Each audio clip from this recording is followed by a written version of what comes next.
Hi, my name is Anthony Chase, and I've made this video to briefly talk about Islamic banking, which was the topic for my undergraduate thesis, which I submitted for this award. Now, most people aren't really familiar with Islamic banking. Some people seem to think that it's just banking that people do in Muslim-majority countries, but that's not really the case.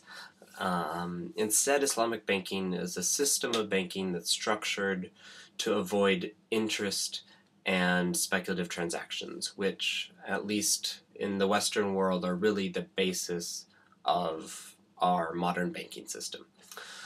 So I decided to specifically look at Islamic banking in Europe for my undergraduate thesis because I thought that the question of how can you integrate a system of banking that's structurally different from the norm in a new country, and especially when it's a religiously based form of banking, how can you integrate it in a non-Muslim majority country? These are kind of some of the questions I was having as I came to this question.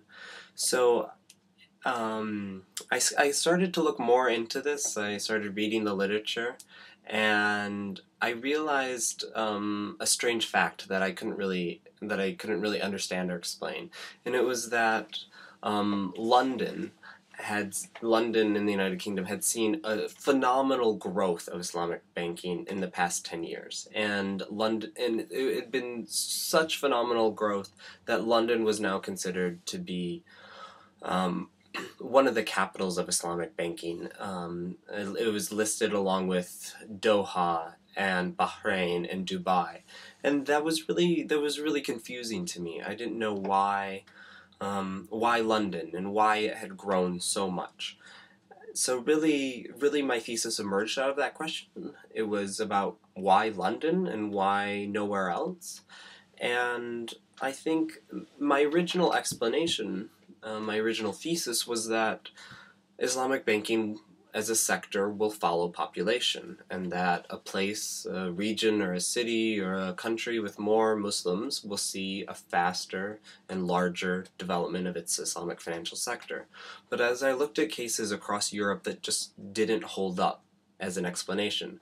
Countries like France and Germany, both with larger populations of Muslims than the UK, and especially France, had seen really no increase, no development in their Islamic financial sector.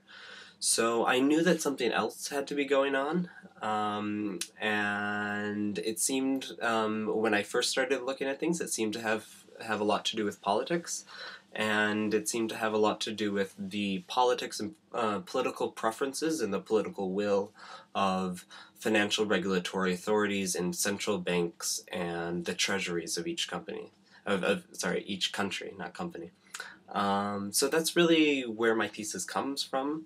I think it's online if anyone wants to read it. And I guess a word about why I'm interested in this. For me, Islamic banking really combines a lot of my interests. On one hand, it's about finance, and it's about banking, of course, and tax, and economics, and business politics. But on the other hand, it's about theology, and religious law, and cultural tradition. And they all really come together in this interesting, strange conglomeration in Islamic banking. And so I thought that was really strange and interesting and fun and fascinating. And when I looked at Islamic banking in Europe especially,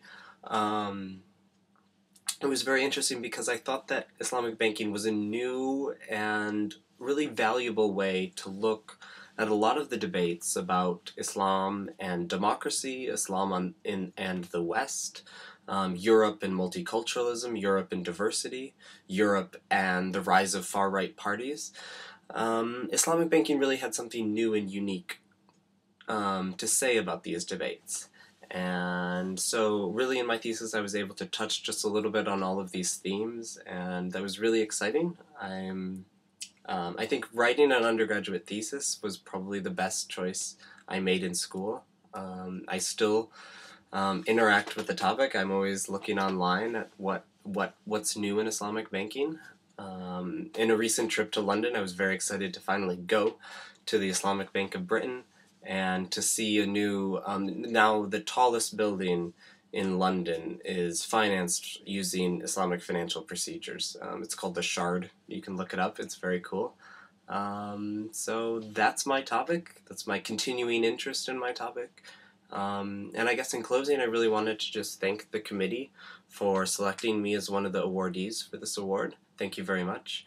And I wanted to also thank the donors for making all of this possible. Thank you very much. Okay, that's all for Islamic finance. Bye-bye.